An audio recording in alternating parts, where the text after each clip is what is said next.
Before we jump into new money moves, we need to lock in what we built. Q1 wasn't random, it was foundation. It was stability, our wealth identity, identifying wealth capacity, and the baseline buffer and Brickhouse. If you've ever felt like you're doing the right things, but still not feeling financially safe, this recap will connect the dots. And then I'm shifting to quarter two optionality. That's the real flex because income isn't freedom, choices are. Let's get into it. Yeah. What's happening, my optionality builders? We are building real power on purpose. Welcome back to the Do Different Better show, where we talk wealth, wisdom, and money moves for simple and strategic growth. I'm your wealth BFF and wealth alignment coach, Elaine Rasmussen, CEO of Do Different Better and the founder of Integrated Capital Fund and Connect Up and the Social Impact Now organization. Today is a different kind of episode. I just want to let you know straight off the gate. This is going to be really a recap and a setup for what's to come, but not the boring kind. This is a recap that's really a layup because in the first quarter of this year, that started with episode 85, we built a solid foundation. I set you up with some real grounding frameworks for your money journey. We did the unsexy work that makes the rest of the wealth journey actually stick and is sustainable. And we did it under one theme, and that is stability. That's the S in my soul framework.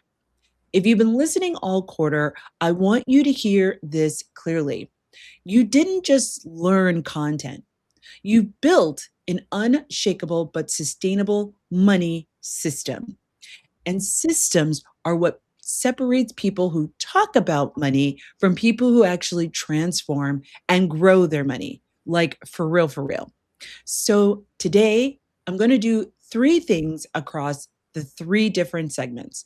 First, I'm going to recap what stability actually means and the frameworks that I help you install in your life. Next, I'm going to set up the shift into quarter two, which is optionality, which is really the real flex. To close, I'm going to give you an optionality on ramp, the first moves you'll take in the first 7 to 14 days. So this transition isn't just motivational, it's actually operational. And throughout this episode, I'm going to keep saying one phrase. You're going to get tired of me saying it.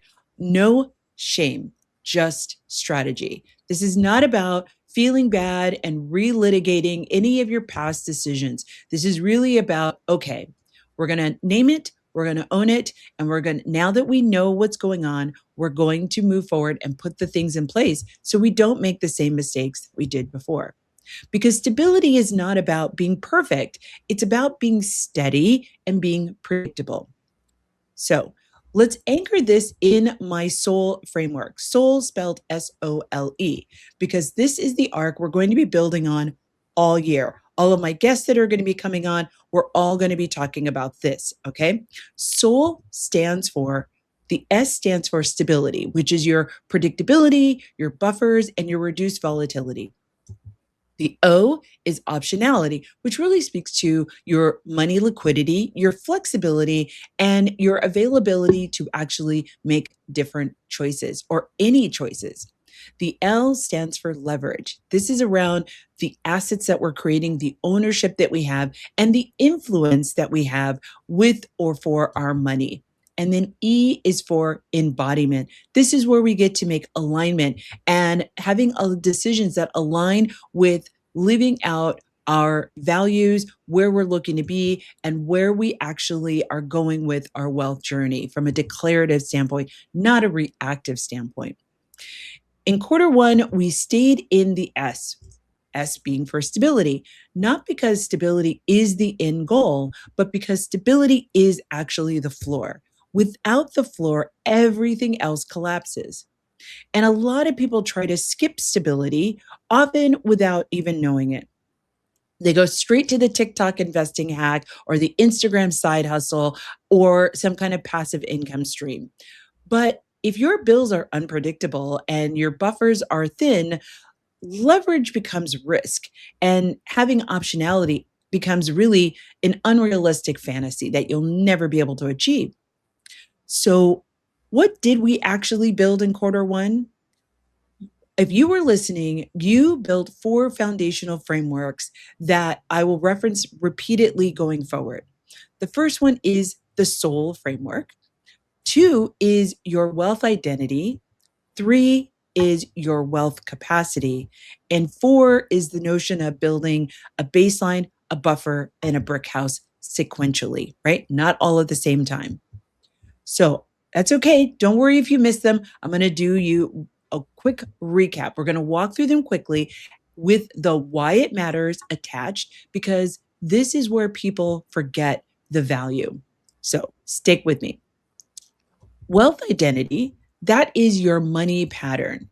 Your wealth identity is your default pattern on how you engage or manage money. It is not your personality. It is not your character.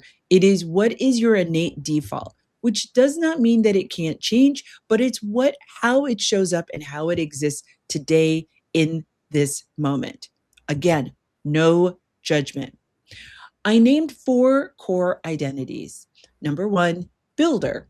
This is the person who says, if I can build the perfect system, I'll feel safe with my money. The next one is the caretaker.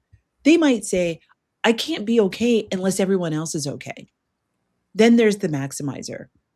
I should be further ahead. I really need to optimize what I'm doing with my money right now. And they try to do all the things at the same time. And then there's the fourth one, which is the minimalist strategist. They might say something like, this is way too much and I'll deal with it later.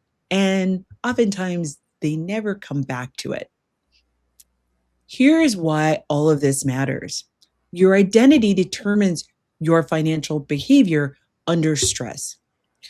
Here's what I mean. Builders tend to overbuild complexity and then avoid or don't even use the system that created. Caretakers leak money through rescuing other people and being managed by guilt and shame.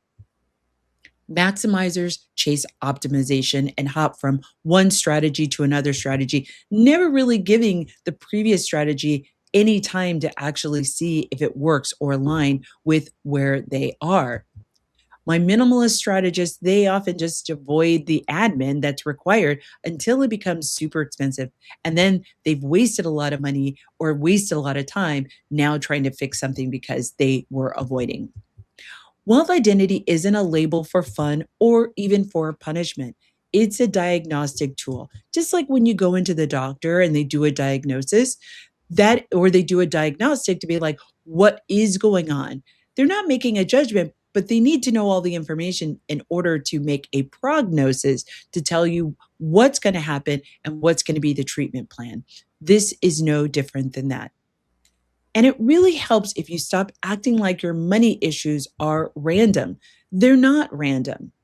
That's when we lead into your wealth capacity, which is how complex is your life or what are you actually managing right now financially? Your wealth capacity is what your life can actually hold without breaking into a million pieces. This is where high earners get humbled because you can earn a six-figure income and still feel stressed. And you're wondering, why do I feel so stressed? I'm making so much more money than I used to. Well, the reason is you might have high fixed costs or that they're really, really heavy and feel immovable. Maybe your obligations are stacked so much that you can't see a way out. Or your life, the administration of your life is chaotic. If you have to spend a whole day working on what's happening in your financial life, that definitely leads to not wanting to do it.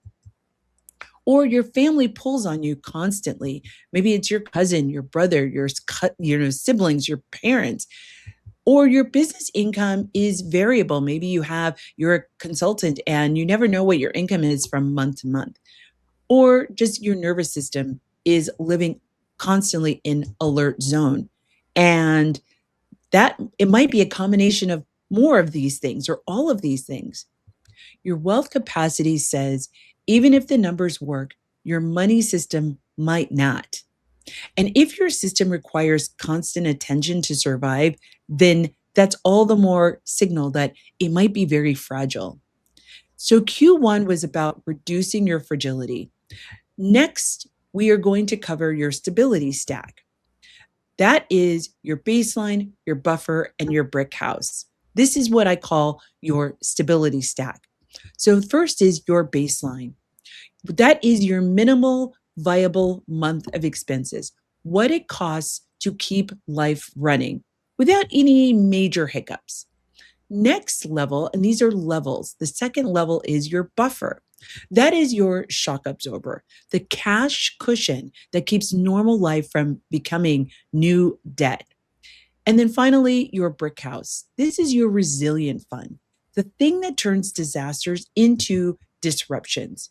And this framework matters because it stops the most common mistakes that people tend to make with their money. And that is trying to build wealth on an unstable base. Of having a baseline actually gives you clarity. Having a buffer gives you breathing room, and having your brick house gives you the power that you need to be able to make different kinds of decisions. Okay.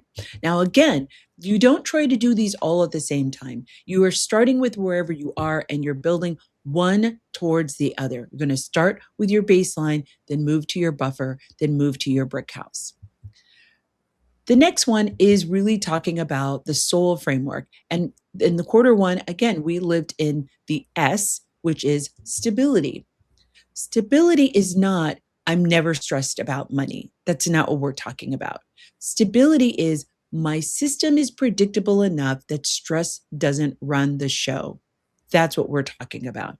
And in quarter one, which started with episode 85, stability meant fewer open mind loops, fewer surprise bills and overdraft fees, fewer panic checks, more automation, more cadence, thinking about and looking at a weekly reset, a monthly close, and a money system that you can actually trust.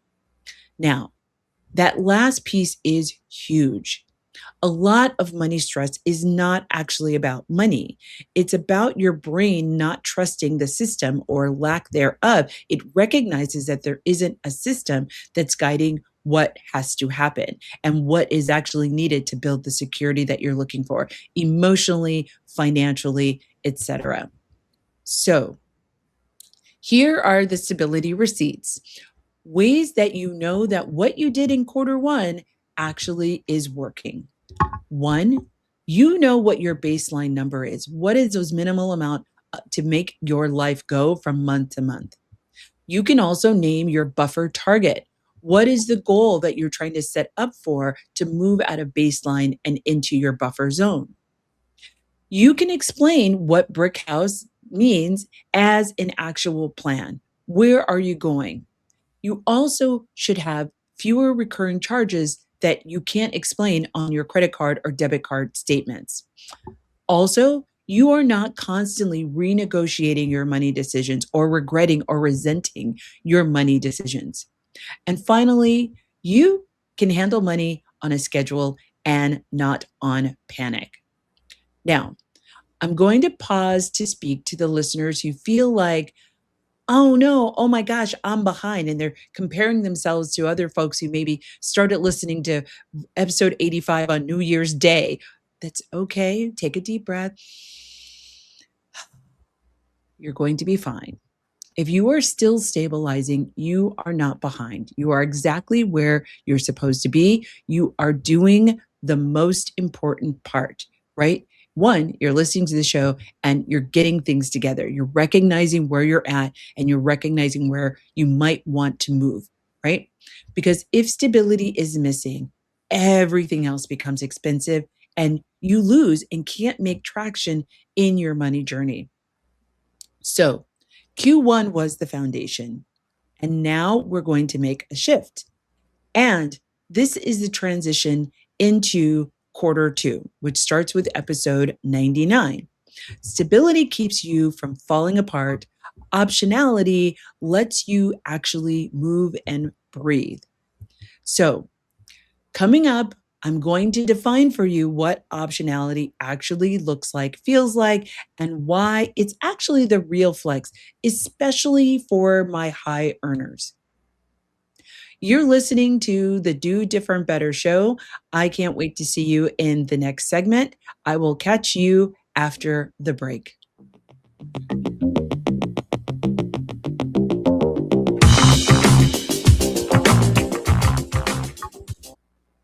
Yeah. So they might go right into Welcome back to the Do Different Better show. I'm your host, Elaine Rasmussen, your BFF Wealth Alignment Coach. Now we're going to get into this next segment. Okay, let's talk about the O in soul. That O stands for optionality. If stability is your floor, optionality is movement. Optionality is the ability to choose without panicking. It's the ability to pivot without everything collapsing. And it's the ability to say no and still be fine and not freak out. And this is the most important reframe of we're going into quarter two, starting with episode 99. Income is not freedom. Optionality is freedom because you can earn good money and actually still feel trapped. Maybe it's because you have a lot of fixed costs that are very high. You living in a bigger home than you were living in. You're sending your kids to private school. It also could mean like your debt is stacked. You've got a lot of debt from a lot of different sources. It can also mean you have a very thin buffer, or you have family obligations that are constant, or your financial system or money system is very fragile, or your job is the only thing keeping this whole thing, a machine, running, right? You may have heard the term the golden handcuffs. You can't possibly think about quitting your job because if you quit your job, your whole life would collapse. Optionality is what loosens that grip. So let's define optionality in 100% plain language. Optionality is liquidity. And remember, liquidity is how much cash you have access to within a 30-day period. So it's liquidity plus flexibility plus a low obligation load. Here's how it shows up. It can show up as you can take a month off if you need to, go on a sabbatical, mini sabbatical. You could change jobs without panicking. You can handle a surprise expense without getting into debt. Maybe it looks like you can invest consistently without having to worry about maybe I should stop after you read every headline or see something on Instagram. It's also about destabilizing yourself. Or you can choose opportunities, not just react to emergencies. Optionality is basically you telling life, I'm not fragile. It's not going to break my whole entire household. Now, optionality isn't one thing, it's multiple forms of flexibility all working together. And here are four types of optionality that we're going to be building in quarter two. The first is cash optionality. Again, this is liquidity, cash you can deploy or access quickly. And it's not just emergency savings, cash that gives you options. This could include a very well defined buffer or a brick house that is in progress, and often a separate flex fund for transitions and opportunities. Cash optionality is why you can make moves without borrowing more money, particularly expensive money. Number two, time optionality. Time optionality is when your schedule is so overloaded, you can't even think. You have no space. A lot of people have money but don't have time. And if you have no time, you can't build wealth intentionally. You can only react. And that's not what we're looking for because we don't make decisions well during that time. Optionality, you have fewer obligations, fewer shoulds, fewer recurring commitments that eat your bandwidth, and less admin because you have really solid systems that are set up that help keep you on track. This ties directly to your wealth capacity. If your life is already maxed out, optionality requires reducing the load, not actually adding tasks. Number 3 is income optionality. Income optionality is when your income isn't hanging on one fragile thread. This could mean having multiple income streams. It could be having a side hustle that actually provides runway. It could be that you've acquired or have a high demand skill that maybe is outside of what you actually get paid for in your profession. It could be your ability and negotiating power. It could also be a waterway of alternate income streams like a rental property or stock dividends or something else. For high earners, income optionality is often the difference between I can leave this job or I can't leave this job or I can leave this job. Number 4, decision optionality. Decision optionality is the ability to make decisions without spiraling or having feelings of desperation. This is where your decision rules, cadence, and systems come in. People with decision optionality think about don't change their plans based on a mood, but clearly define needs, goals, or objectives. They don't renegotiate the same choices daily or hourly. They don't need constant validation from the internet or other people. And they don't turn every money decision into a referendum on their self worth. Is that sounding familiar? Optionality reduces anxiety because it reduces consequences. Now let's talk about what kills optionality, because this is where things can get really real. Here are some of the most common optionality killers for particularly high earners, but these apply to lots of folks. This is your high fixed cost. This might be your monthly chokehold of expenses. The also is stacked obligations. So that means your debt plus your payments plus any other commitments. It could also be not having a buffer. So every time something comes up, it's a surprise and you panic and just borrow to be able to take care of that situation. Now, let me be clear. I'm not saying that borrowing is a bad thing, but if we're borrowing in response, that puts us in a very leveraged or tenuous or friction focused situation. And that's not what I want you to do. If you are taking on debt, I want you to be conscious of it. I want you to be aware of it. I want you to have some control over it and know how you're going to manage it. The other thing is over responsibility. This looks like you being your family CFO, right? Also, it could be overexposure. Overexposure. That's your doom scrolling on finance content and constantly second guessing yourself, right? And also having no cadence. So money lives in your head as opposed to living in a system, a predictable system. And here is why this is key. Optionality killers aren't always obvious because sometimes they actually look like success. Maybe it's a bigger home can look like success and still kill optionality. It could be that you have premium everything can look like success and still kill optionality. Because being the rescuer for your family and friends can look like love, but still kill optionality. So that's why in the coming up episodes, we're going to stop measuring success by the lifestyle and start measuring success by flexibility. Now, here's a quick wealth identity tie in because different identities lose optionality in different ways. For those of you who are my builders, you lose optionality by building overly complex lives and systems. Caretakers, you lose optionality by funding other people's stability and not prioritizing your own. Maximizers lose optionality by stacking goals and commitments. Minimalist strategists lose optionality by avoiding admin and letting costs drift unmanaged and unchecked. They all have the same outcome, which is you're trapped. And even though you're coming at this from different paths. So, the purpose of some of the upcoming episodes is to build optionality intentionally, not by making more money, although that might happen, but by reducing your obligation load and increasing liquidity and flexibility. And here's how you know optionality is increasing. You can go a full day without thinking about money. You can handle a financial surprise without panicking. your heart racing. You can say no to something that isn't aligned with your needs, goals, or objective. It could be a relationship.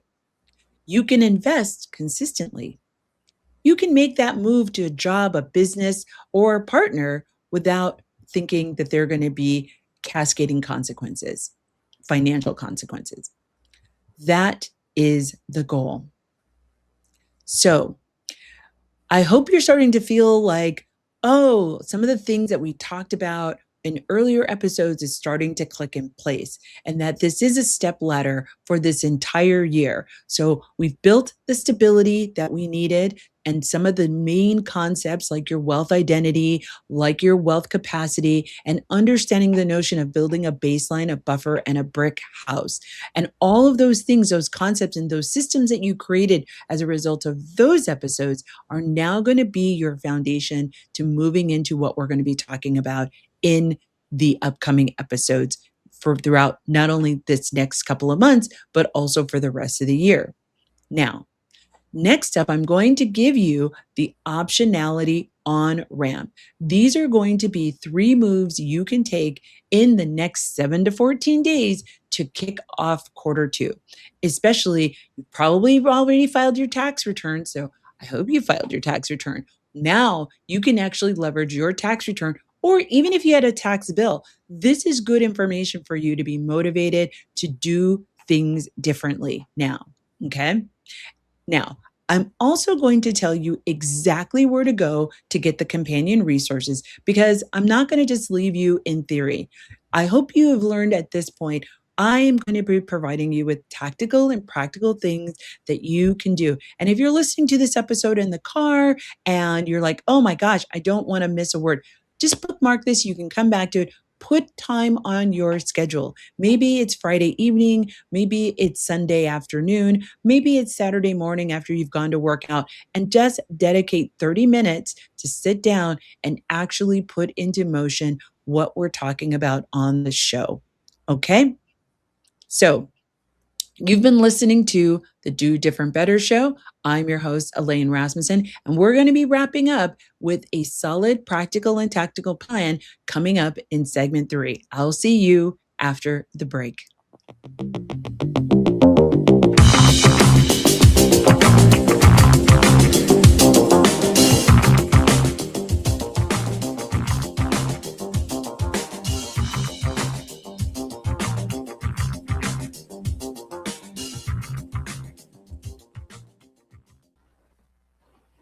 Yeah.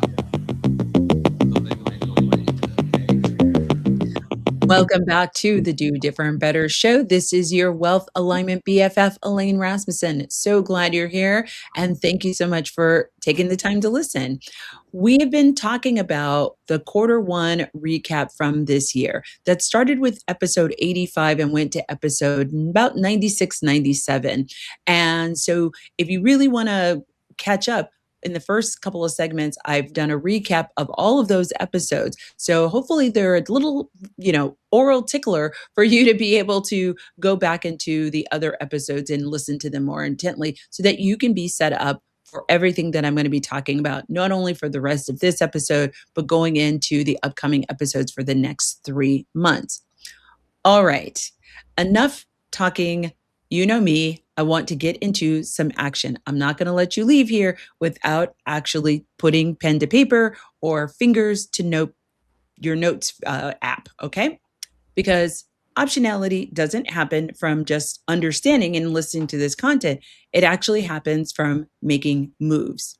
So I'm giving you 3 moves this in the next 19, 18 minutes. They're going to be simple, they're going to be clean, and they're going to be repeatable. That is going to start building optionality immediately. You know me. I'm going to be like, we're going to do a thing. This isn't just, we're not going to be playing around. I want you to treat this as a 7 to 14 day sprint, right? This isn't a forever project. It's not going to run your life, but this is a sprint, okay? A sprint that creates momentum. And you know what I always say? Forward action creates traction, right? So, move number 1 is you're going to create a flex fund. This flex fund is different than your buffer fund, right? And if you haven't started your buffer fund, that's fine. That's great. Don't worry about it. Okay. This is your flex fund. And here is the distinction. Your buffer is your shock absorber for your normal life, and your brick house is the resilience for real emergencies. The flex fund is optionality cash, money that supports transitions and opportunities.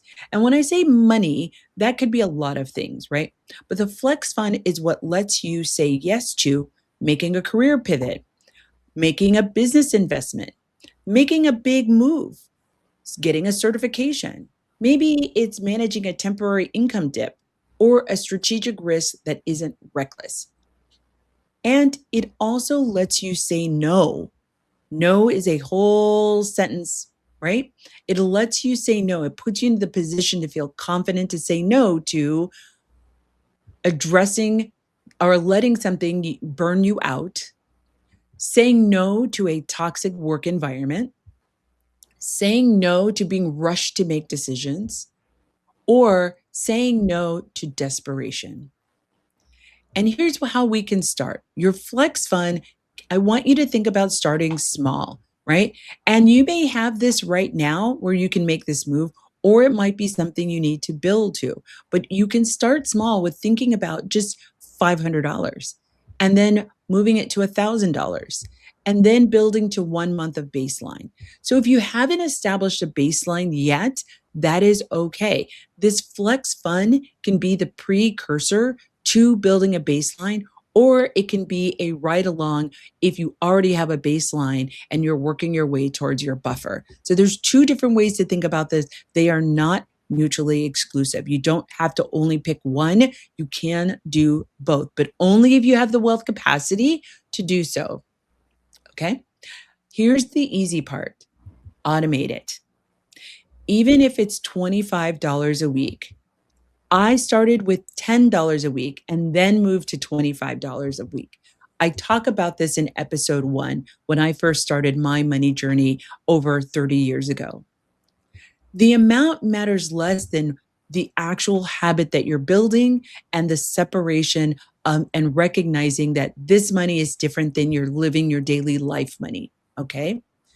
If you're using an online banking system, usually they give you the option to name the account. So name the account something that makes your brain actually relax. Think of something fun like calling it the Flex Fund or Life Option Fund or Freedom Fund or do not touch unless it's a big money move fund, right? Make it fun. This doesn't have to be, I don't want this to be critical. The more we can attach some positive feelings to our relationship with money, the more likely we're going to engage in these habits. So make it super, super fun. Call it, maybe it's like, take this job and shove it fund, whatever it is that you need to make you want to actually check that fund, stay on top of that fund, manage the system for that fund. That's what you call it. My only request is try to stay away from anything that's negative, right? That's take this job and shove it fun. Like that is like, I don't know, maybe that works for you, but try to frame it in the positive of like, you know, being able to take a month sabbatical fund, right? Whatever that is, try to frame it in the positive, right? Because the whole idea is we want to generate some positive endorphins so that we continue on this journey. And the more positivity we could associate with something that we've normally associated that's painful, the more likely we're going to continue to engage. So we're going to be swapping out our neurotransmitters and our neural pathways around money. Now, optionality, as I've just talked about, is psychological. And your labels actually matter. So be mindful of what you label your fund. Move number 2, reduce your obligation load. This is a great and quick way to buy back freedom fast. Okay. Optionality is not only about adding money, it's also about removing weight. So here's your assignment in move number 2. I want you to identify 3 obligations that you can reduce in the next 7 to 14 days. These obligations can be, maybe it's a subscription, whether it's a magazine subscription or some other platform subscription. Maybe it's a payment plan, meaning that you're going to intentionally pay that off. You've got a plan to pay it off, and ideally within like the next 6 to 12 months. Maybe it's a service, maybe it's a fixed cost, or maybe it's a commitment that eats time and money and doesn't really create relational or spiritual value. Maybe it's a lifestyle expense that you don't actually value or use. For example, if you're a airline Sky Club member, but you only fly on that airline 3 to 4 times a year, or you're paying for someone else's Netflix account, how can you use that money to build your optionality or your flex fund? And I want you to choose 3, not 10, not 5. I want you to choose 3. Okay? Only 3. Then I want you to apply one simple rule: one out, one in, one out. If you add a new monthly payment, it doesn't matter what it is, whether it's a subscription, no matter what it is, you have to remove one. So let's just say you have a something that you're paying off. You've got a bill that you're paying off. Maybe it's a buy now, pay later, and you've got 2 more payments. I want you to encourage you to do a couple of things. Either one, see if you can just pay that off now. See if you can pay. Can you do without a couple of lattes and just be able to pay it off now instead of paying it over the next couple of months? Or if you can't do that and you're going to pay it off in the next couple of months, don't add something else. Okay. So if you're going to add a new monthly payment, remove one. But if you've removed one, don't necessarily go out and find another one to replace it. That also is not the goal unless it actually serves you, right? It serves you in building your flex fund, your baseline, your buffer, or your brick house, right? So that could be taking a loan out on your insurance, a loan out from your insurance to be able to buy a business or pay down your house, or because you have a high interest rate on your house. Those are some ways that you're leveraging it for your wealth journey. This rule of one out, one in, this rule protects optionality because it forces you to make trade-offs, right? Not suffering, but trade-offs. And if you want the fastest optionality, wins, look at your subscription sprawl, right? I want you to look at your insurance drift. We talked about that on a couple of episodes ago. Look at your convenience spending, right? We all know that convenience costs more, right? Buying on Instacart, I don't know if you realize this, but in some stores, the Instacart price actually is more than the store price. So that is a quick way of just systematizing your grocery shopping to be able to actually go to the store. I've looked at it on my personal shopping. Sometimes you need Instacart. You're just like, hey, I'm not feeling well. I need to get to the store. I need groceries in my house. Understandable. But if you look at that over time, I have noticed that there is a $20 to $50 total grocery bill difference between the prices that I pay on Instacart and the price that I would pay in the store. So think about that, right? I understand the convenience is great, but understand the price that you're paying, especially if your wealth capacity is very limited, right? Your fixed costs begin to creep, and any payment that makes you reset your life. These are the things that we actually want to think about, because resentment is a signal that obligation doesn't match your values. If you hate yourself for doing DoorDash 3 times a week, then maybe you should stop DoorDashing 3 times a week. Even if you reduce it maybe to once a week. I'm not saying to live the life of a monk. That is also not the goal here. But it is to create a more financially manageable life that actually builds to where you're trying to go in your wealth journey. Maybe it's to buy a house, maybe it's to live abroad, maybe it's to make a big move, maybe it's to be able to be financially secure to go start that business that you wanted to do, whatever the case may be is, okay? Move number 3. And I want you to install 2 decision rules. This is around stop negotiating. Optionality requires decision optionality, less second guessing. So I want you to choose 2 decision rules that reduce chaos immediately. And here's rule number 1. This is called the cadence rule. The cadence rule is I handle money on a schedule, not on panic. This requires a weekly reset and a monthly close, and no renegotiating in between those times. Rule number 2, the 24-hour rule.